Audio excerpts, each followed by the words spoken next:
जय हिंद दोस्तों। आज की क्लास में हम शुरू करने जा रहे हैं द ह्यूमन स्किन का पार्ट 2। पहले लेक्चर में हमने पढ़ा था कि स्किन के जनरल क्या स्ट्रक्चर होता है, एक जनरल स्ट्रक्चर, उसमें कौन कौन से लेयर्स होते हैं। आज हम पढ़ेंगे इसके डेरिवेटिव्स के बारे में। आज हम इसके डेरिवेटिव्स के बारे में पढ़ेंगे, जैसे कि हमारे नेल्स हो गए और हेयर हो गया और सेवरल ग्लैंड्स भी हैं, जैसे sweat gland, sebaceous gland, memory gland. ठीक है, तो इन सब के बारे में डिटेल में पढ़ेंगे। तो जो लोग पहला वीडियो नहीं देखे हैं वो सबसे पहले जा कर के, मेरी रिक्वेस्ट है कि वो पहला वीडियो देख करके आएँ, क्योंकि यहाँ पर हम ये पढ़ेंगे कि ये सारे ऑर्गन्स जो हमारे स्किन से डिराइव हुए हैं, ये स्किन के कौन से लेयर से ये ओरिजिनेट हुए हैं। तो वो समझने के लिए सबसे पहले समझना होगा कि स्किन की लेयर्स कौन कौन से होते हैं और उनकी क्या क्या कैरेक्टरिस्टिक प्रॉपर्टीज़ होती हैं।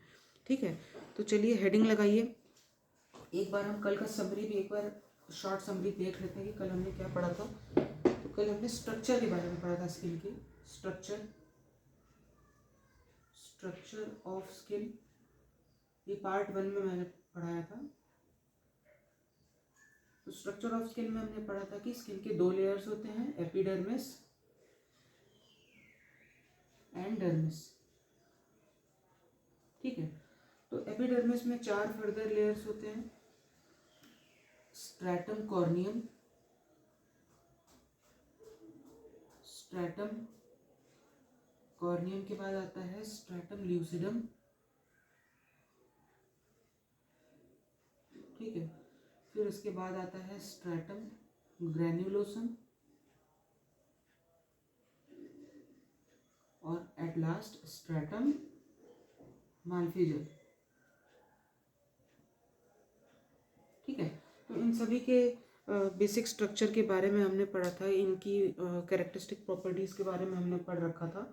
और फिर एट लास्ट हमने डर्मिस के बारे में भी बात किया था।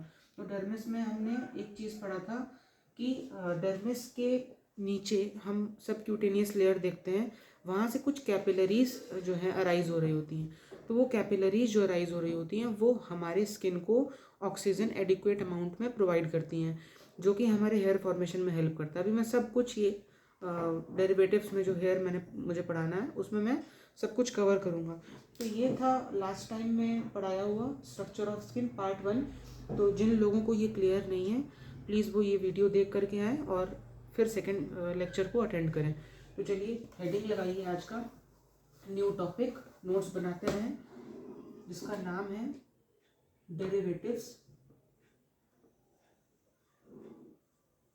Derivatives of skin. इससे बहुत ही अच्छे अच्छे डायग्रामेटिक क्वेश्चंस और short type questions, long type questions, हर तरह के क्वेश्चन इससे बनते हैं। ठीक है, तो चलिए डेरिवेटिव ऑफ स्किन में क्या है। सबसे पहले हमें कौन कौन से डेरिवेटिव्स पढ़ने हैं मैं ये लिख लेता हूँ। सबसे पहला हमें पढ़ना है हेयर, दूसरा हमको पढ़ना है नेल और तीसरा हमको पढ़ना है ग्लैंड्स। तो ग्लैंड्स भी हमारे 3 प्रकार के हैं। ठीक है, ग्लैंड्स भी 3 टाइप्स के हैं। पहला है स्वेट ग्लैंड, फिर सेबेसियस ग्लैंड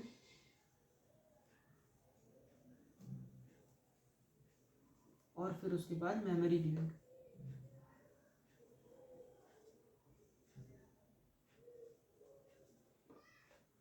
ठीक है, तो हम स्टार्ट करेंगे लेक्चर को नेल से। ठीक है, सॉरी हेयर से स्टार्ट करेंगे। ठीक है, तो हेयर में आपने देखा होगा कि किसी भी ऑर्गेनिज्म में अगर हेयर पाया जा रहा है तो आप देखिए कि ये कौन से ऑर्गेनिज्म का एक पर्टिकुलर फीचर है। ठीक है, तो हेयर होना, बॉडी हेयर होना, ये एक तरह का मेमेलियन फीचर है। मेमेलियन फीचर, ठीक है, हेयर होना एक मेमेलियन फीचर है। अभी मैं इसको डायग्राम की भी हेल्प से पूरा आपको एक्सप्लेन करूँगा बिल्कुल अच्छे से। और ये एक मेमल का फीचर है, पहली बात। तो दूसरी बात क्या है कि ये इसका फॉर्मेशन जो होता है, formation, this is through the layer of epidermis. वही एपिडर्मिस जो फर्दर 4 लेयर में डिवाइडेड थी। तो इसका फॉर्मेशन जो है ये एपिडर्मिस लेयर से होता है, ठीक है। अब इसको मैं डायग्राम के थ्रू आपको एक्सप्लेन करूंगा।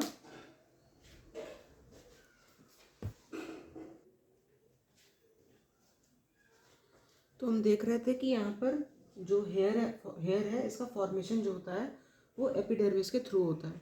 तो ये मैंने डायग्राम बनाया है, इसके थ्रू आप देख सकते हैं ये लेयर जो है ये पूरी की पूरी एपिडर्मिस है। फिर इसके बाद ये जो आप खाली स्पेस देख रहे हैं ये खाली नहीं होती है, इसको डर्मिस बोलते हैं, ठीक।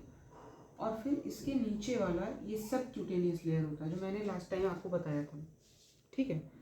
तो यहाँ पर आप देख रहे हैं कि एपिडर्मिस की जो लेयर है ये आप देख रहे हैं कि हेयर के पूरे पार्ट को, यहाँ इसका जो भी पार्ट है मैं बताऊंगा, फॉलिकल और शाफ्ट, ठीक है, इसको पूरा नीचे तक कवर कर रही है थ्रू आउट द डर्मिस, ठीक है। तो आप इसको डायग्राम को बना लीजिए बिल्कुल अच्छे से। अभी मैं इसकी लेबलिंग भी आपको पूरी बताऊंगा।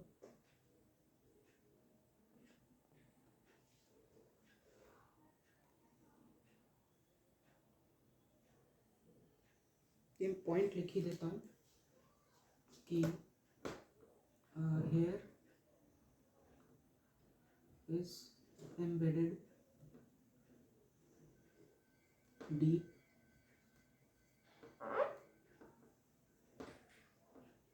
in dermis, lined by Malpighian layer,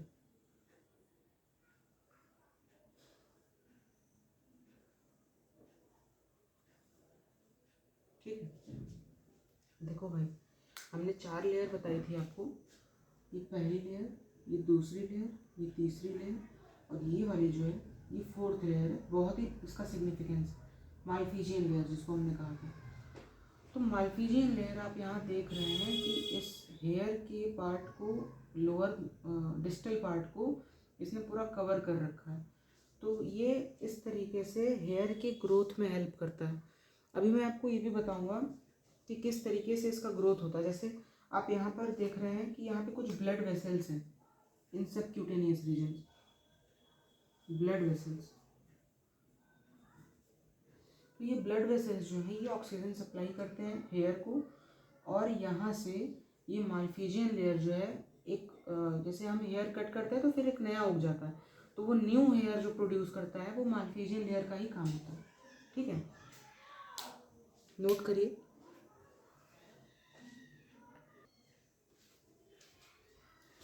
तो आइए अब समझते हैं कि हेयर कौन कौन से पार्ट्स में डिवाइडेड होता है।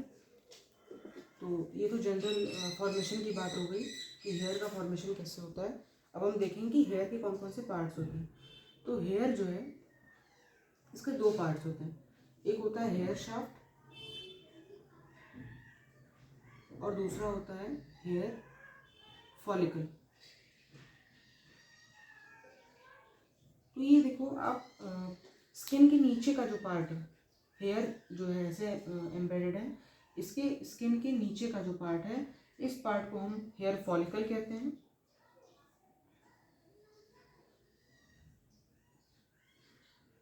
और ऊपर वाले पार्ट को हम हेयर शाफ्ट कहते हैं,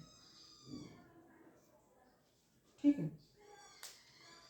तो थोड़ा सा इरेज करना होगा, तो मैं ये पार्ट इरेज कर रहा हूँ।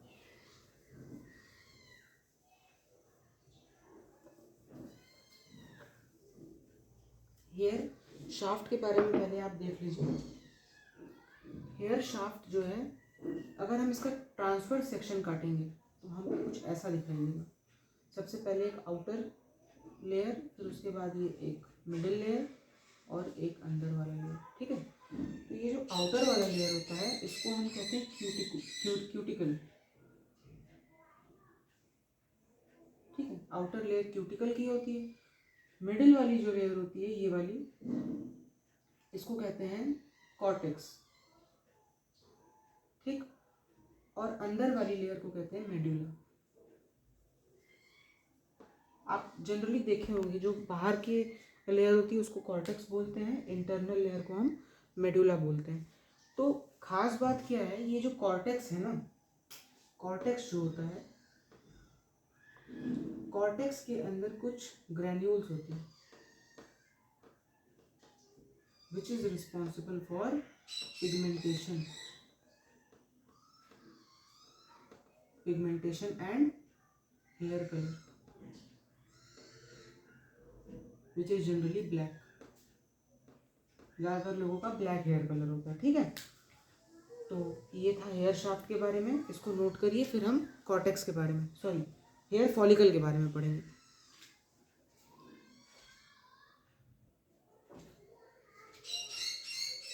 आइए स्टार्ट करते हैं हेयर फॉलिकल। ये इरेज कर रहा हूँ।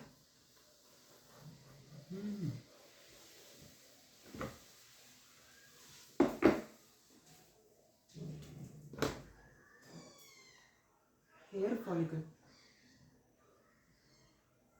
देखो हेयर फॉलिकल जो है ये पोर्शन जो आप देख रहे हैं ये हेयर फॉलिकल है। तो सबसे पहली बात की ये डबल वॉल्ड होती है, डबल वॉल्ड, ठीक है। दूसरी बात होती है कि hair follicle is composed of अभी जो मैं बता रहा था बार बार कि जो हेयर है उसका जो डिस्टल पार्ट है ये माल्फीजियन लेयर से कंपोज्ड ऑफ होता है, ठीक है। मतलब कुल मिलाकर के एपिडर्मिस ही हेयर को कवर कर रही है, ठीक। तो ये जो जिस पार्ट को कवर कर रही थी उसी को हेयर फॉलिकल बोलते हैं। तो it is composed of layers of Malpighian या स्ट्रैटम माल्फिजाई,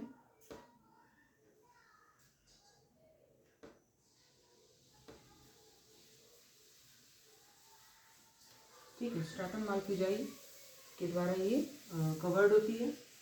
और तीसरी चीज़ हमको जो इसके बारे में बताना है कि अभी हमने इसके हेयर के ग्रोथ के बारे में देखा था, तो वो कैसे हो रहा है।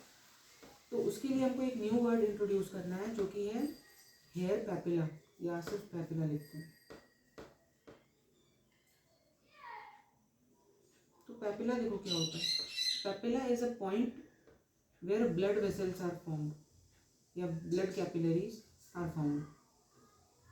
ब्लड कैपिलरीज आर फाउंड या प्रेजेंट, ठीक है। तो यहाँ पर देख रहे हैं आप कि हेयर फॉलिकल जो है इसका जो डिस्टल पार्ट है, सबसे नीचे वाला पार्ट जो कि डर्मिस में एम्बेडेड है, यहाँ पर आप देख रहे हैं कि बहुत ही हाईली वैस्कुलर रीजन है ये। It is a very vascular region. Highly vascular region का मतलब है कि यहाँ पर ब्लड कैपिलरीज का हाईली ब्लड सप्लाई हो रहा है। और ये ब्लड सप्लाई जो होता है ये स्ट्रैटम माल्फिजाई को मिलता है ऑक्सीजन का फुल यहाँ पर प्रेजेंस। इस वजह से ये रिपीटेड डिवीजन यहाँ पर हो पाता है, और रिपीटेड डिवीजन होने के कारण ये हेयर जो है वो ग्रो करता है। तो ये तो पैपिला का फंक्शन था। अब एक और चीज़ जो है हमारे ज़्यादातर रीजनिंग क्वेश्चंस में आता है ये, जिसको कहते हैं गूज बम्प्स, ठीक है। ये भी बहुत ही इम्पोर्टेंट है एग्ज़ाम पॉइंट ऑफ व्यू से। तो गूज बम्प्स क्या होते हैं, अक्सर हमने देखा होगा कि हम एनिमल्स में ज़्यादातर देखते हैं, हमारे एंसेस्टर्स में भी ऐसा होता था कि जब भी कोई डेंजर अप्रोच कर रहा हो तो क्या होता था, उनके हेयर्स जो है वो इरेक्ट हो जाते थे। वो होने से क्या होता था कि उनके बॉडी का साइज़ ऐसा लगता था कि वो बढ़ गया है, और बॉडी का साइज़ बढ़ जाने के कारण वो डेंजर जो सामने कोई भी मान लो कोई एनिमल है तो उसको फ्राइटेंड करने, उसको डराने के लिए वो प्रिटेंड करते थे कि उनका बॉडी साइज़ थोड़ा बड़ा है, ठीक है। तो हमारे में तो ये हाईली रिड्यूस हो गया। हमारे में ह्यूमंस में हेयर्स होते, बॉडी हेयर्स होते ज़रूर हैं, लेकिन काफ़ी कम होते हैं, छोटे होते हैं, ठीक है। एज़ कम्पेयर टू एप्स या हमारे एंसेस्टर से आप कंपेयर कर लें तो हमारे में गूज बम्प्स दिखाई देते हैं। तो होता क्या है, जो हेयर फॉलिकल होता है, जब भी मैं हेयर फॉलिकल बोलूँ तो आप इमेजिन कर लेना हेयर का वो पार्ट जो स्किन के नीचे एम्बेडेड है, ठीक है, क्योंकि उसके ऊपर वाले पार्ट को हम हेयर शाफ्ट बोलते हैं, ठीक है। जो हेयर फॉलिकल होता है this is surrounded by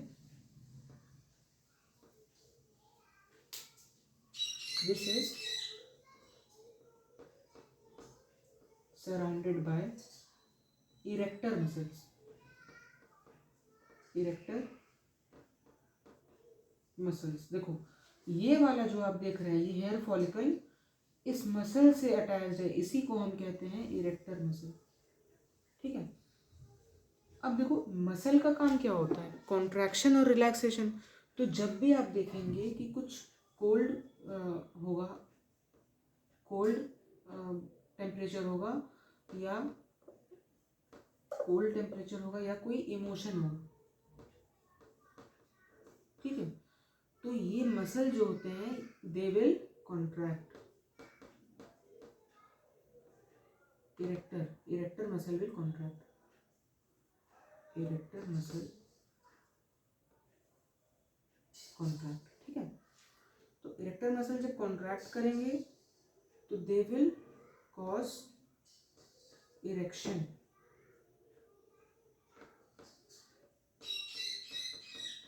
erection of hair follicle,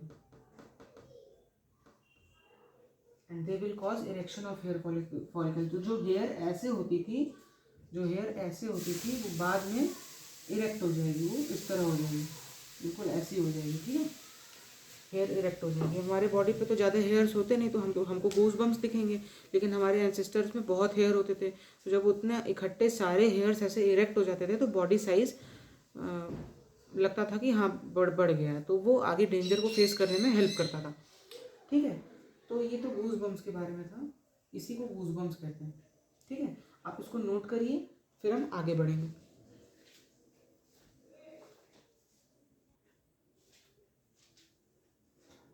तो आइए दोस्तों, आप स्टार्ट करते हैं second derivative of skin, that is nail.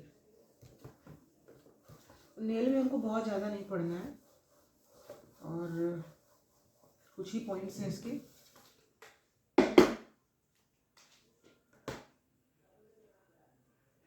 Nails, देखो नेल्स क्या होता है, एक हार्ड स्ट्रक्चर होता है and is in the form of bony plates.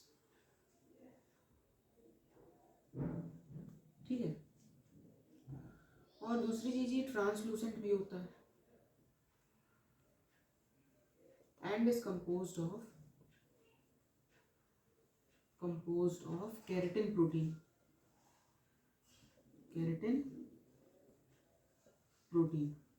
ठीक है, तो नेल्स में आप देखते हैं कि ये हमारे बॉडी में, हमारे हमारे फिंगर्स के डॉर्सल साइड में प्रेजेंट होता है। उसका फंक्शन क्या हो जाएगा, इट प्रोवाइड्स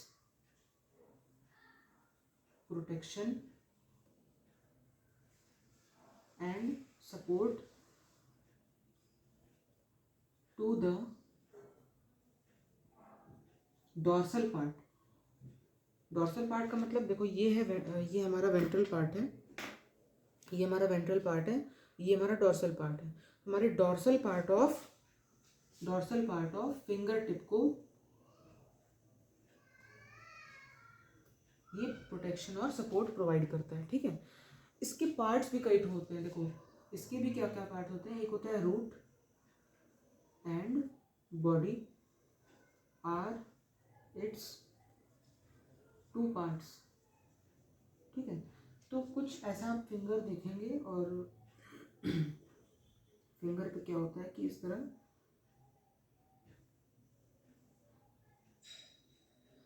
से कुछ अटैच होता है नेल। ठीक है,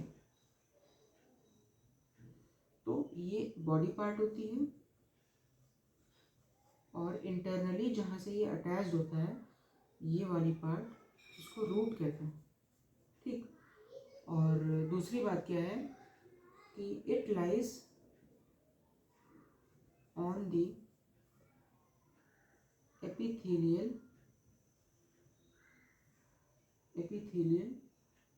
नेल बेड। तो देखो हमारे फिंगर पर मान लीजिए हमारी फिंगर है, फिंगर पर नेल जो ऐसे लाई कर रहा है ना, देखो ऐसे इस फिंगर पर नेल जो ऐसे लाई कर रहा है वो काफ़ी सॉफ्ट पोर्शन होता है, वो एपिथेलियल टिश्यू का बना होता है, and that is known as nail bed. Nail bed इसलिए कहते हैं क्योंकि नेल उसके ऊपर ऐसे ऐसा लगता है कि लेटा हुआ। ठीक है, तो एक बार समराइज कर देते हैं कि nail is a hard structure, it is in the form of bony plates, it is translucent and it is composed of keratin protein. It provide protection and support to dorsal side of fingertips, and it has two parts, root and body. ठीक है, और उसका location क्या है, it lie on the epithelial nail bed. ठीक है, और ये डायग्राम फिलहाल उसका ये नहीं है. ठीक है, तो आप इसको नोट करिए पहले.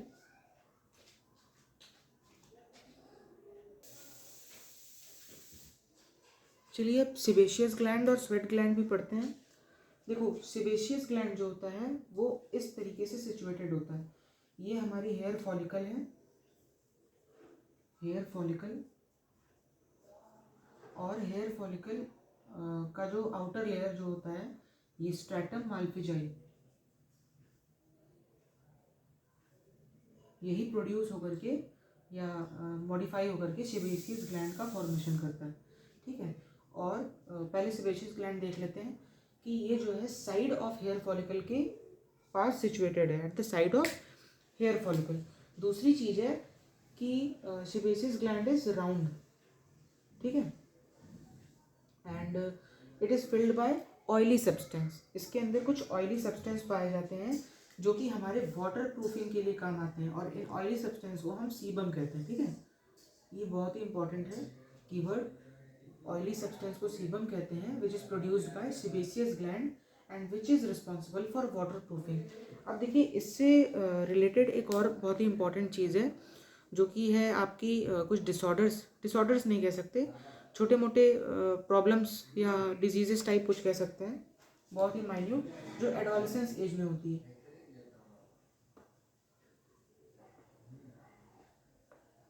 एडोलेसेंस में ऑयली सेक्रीशन इंक्रीज हो जाता है, जिसके कारण 3 प्रॉब्लम्स अराइज होती है बेसिकली. पहला है एक्ने,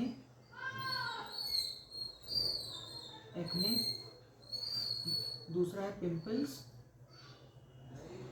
और तीसरा है ब्लैक हेड्स. ठीक है, तो आपसे क्वेश्चन आ सकता है कि कुछ 4-5 प्रॉब्लम का या 4 प्रॉब्लम्स का एमसीक्यूज में नाम दे देगा, 4 डिजीजेस का, और पूछेगा कि which of the following is caused by high secretion of sebum. तो आपको उसमें से इन तीनों में से किसी एक को सिलेक्ट करना होगा. ठीक है, तो आप इसको देख सकते हैं, इस तरह की डायग्राम में मैंने रिप्रेजेंट किया है. दूसरी चीज़ है स्वेट ग्लैंड. तो स्वेट ग्लैंड आप ये देख रहे हैं ऐसा होता है. सबसे पहली बात कि थिन होता है, थिन आप देख रहे हैं.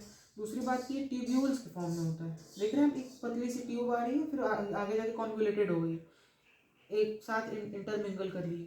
और तीसरी बात, ये लॉन्ग ट्यूब होता है. ठीक, अब ये जो है आप देख रहे हैं कि ये वाला पोर्शन एपिडर्मिस का था, और ये वाला पोर्शन जो है ये डर्मिस का था, और फिर नीचे जो है, नीचे की सारी लेयर ये सब क्यूटेनियस लेयर होती है. ठीक, तो डर्मिस में ये डीपली एम्बेडेड होता है. ठीक है, ये जो है डीपली एम्बेडेड होता है इन डर्मिस. इसका भी फॉर्मेशन स्ट्रैटम माल्फिजाई के थ्रू ही होता है. ठीक है, और it opens on the surface of skin through ducts. ये वैसे तो इसकी ओपनिंग है, और ये स्पेसिफिक डक्ट के थ्रू यहाँ पे ओपन होता है. अब इम्पॉर्टेंट चीज़ आपको यहाँ पे समझने वाली ये है, ये तो जनरल बातें थी, इम्पॉर्टेंट चीज़ ये है कि ये पर्सपिरेशन के लिए रिस्पॉन्सिबल होता है. पर्सपिरेशन क्या होता है, यहाँ पर नीचे जो है ब्लड वेसल्स की सप्लाई होती है, ऐसे यहाँ पर ब्लड वेसल्स ऐसे अबंडेंट ब्लड वेसल्स होते हैं, हाईली वैस्कुलर. ठीक है, तो ब्लड वेसल्स की सप्लाई होने के कारण ब्लड वेसल्स में कुछ नाइट्रोजिनस वेस्ट आते हैं. ब्लड वेसल्स में हमारे नाइट्रोजिनस वेस्ट आते हैं ऐसे.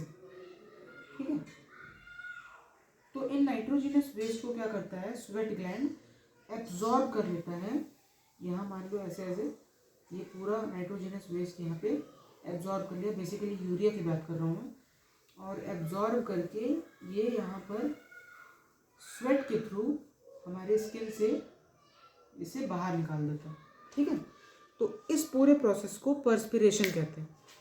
इस पूरे प्रोसेस को हम पर्स्पिरेशन कहते हैं। ठीक है।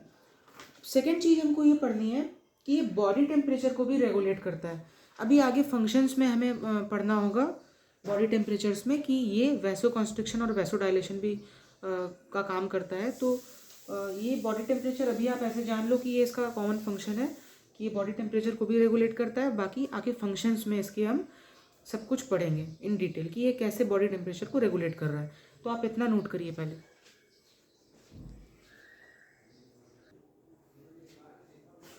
तो आज के लेक्चर के थ्रू हम लोगों ने पढ़ा डेरिवेटिव ऑफ स्किन में सबसे पहले हेयर, फिर नेल्स, फिर सिबेशियस ग्लैंड और फिर स्वेट ग्लैंड। अब एक लास्ट बचा है जो कि मेमोरी ग्लैंड है, तो मैं उसे थर्ड लेक्चर में कंटिन्यू करूँगा। और मेमोरी ग्लैंड के साथ साथ हम लोग कुछ फंक्शन भी उसके साथ साथ उसको भी कंप्लीट करेंगे। तो आप पढ़ाई करते रहें और नोट्स बनाते रहें। All the very best.